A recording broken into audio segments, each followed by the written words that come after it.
When Suzanne, our Director of Client Services Delivery, opened the doors of our office on Monday, February 10th, 2020, she could sense the excitement the office would be filled with. With great success, we had just wrapped up our most important fundraising event of the year, our gala. We welcomed over 1,000 guests.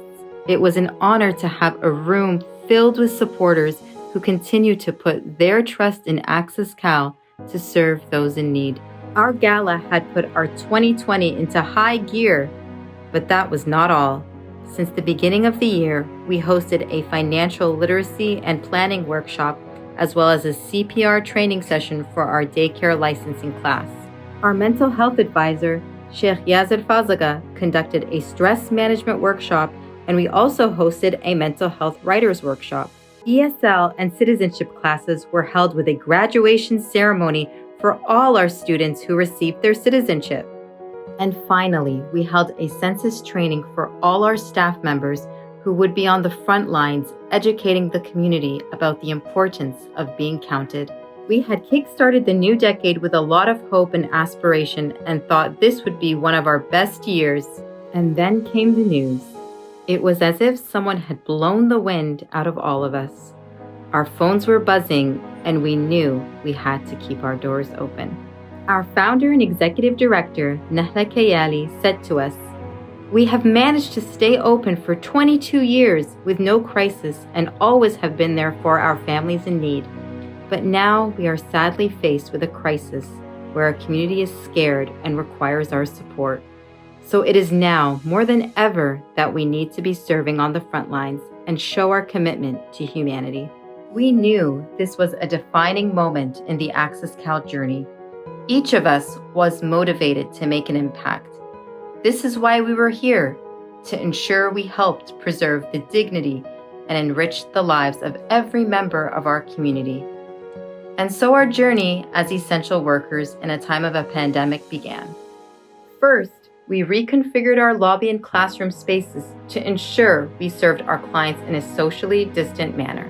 One of the devastating impacts of the pandemic was community members losing their jobs and facing extreme financial hardship.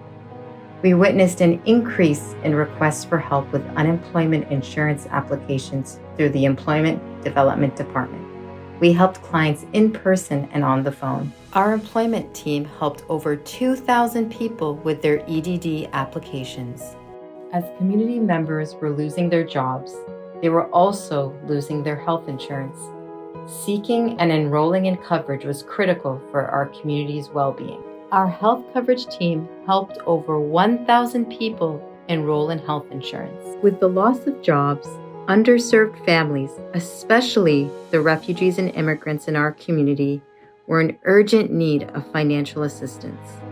Family emergency assistance was provided to over 1,000 people, while over 300 people were helped with their application for government housing. Even our youth have been struggling throughout this pandemic. AccessCal provided academic and case management support to our refugee youth as they navigated virtual learning for the first time. With the changing immigration rules and regulations, this was a busy period for our immigration and citizenship team. We helped over 1,600 people with immigration and citizenship services. We also moved our in-person citizenship classes to a virtual setup. During this time, 3 of our longest-served clients got their citizenship after much advocacy by our citizenship team and support from AccessCal staff. Our counseling department was also one of the busiest. As you can imagine, many of us were overwhelmed with feelings of anxiety and depression. But our therapists came through for anyone who needed help. Close to 500 people were provided counseling services. We initiated a weekly virtual session called Mindful Wednesdays to discuss different mental health issues. We covered stress management, self-care, drug abuse, bullying, handling discrimination and equality, as well as suicide. For the elderly in our community who were overcome by isolation, we made house calls and got every member in our program Chromebooks so we could stay in touch and connect with them. Aside from our key services, we found creative ways to continue the initiatives that brought happiness and joy to our community. In April, we hosted a drive-through food distribution that provided immediate food security to close to 2,500 individuals. On the Muslim holiday of Eid al-Fitr, we held our annual toy drive. 300 children received new toys during a 2-day drive-through distribution.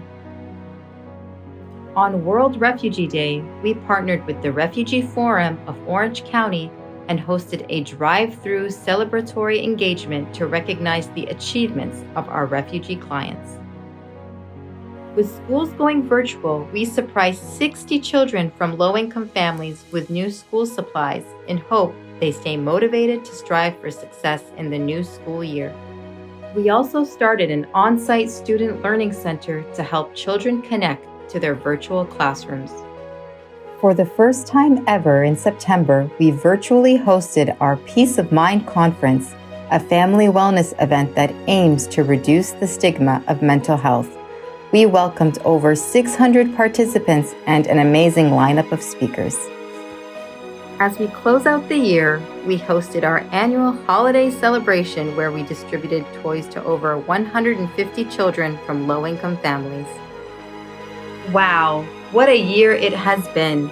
We would not have been able to keep our doors open and help the community without your love and support. We are so grateful to each of you for standing with us during this challenging time. You helped us empower thousands of individuals and families.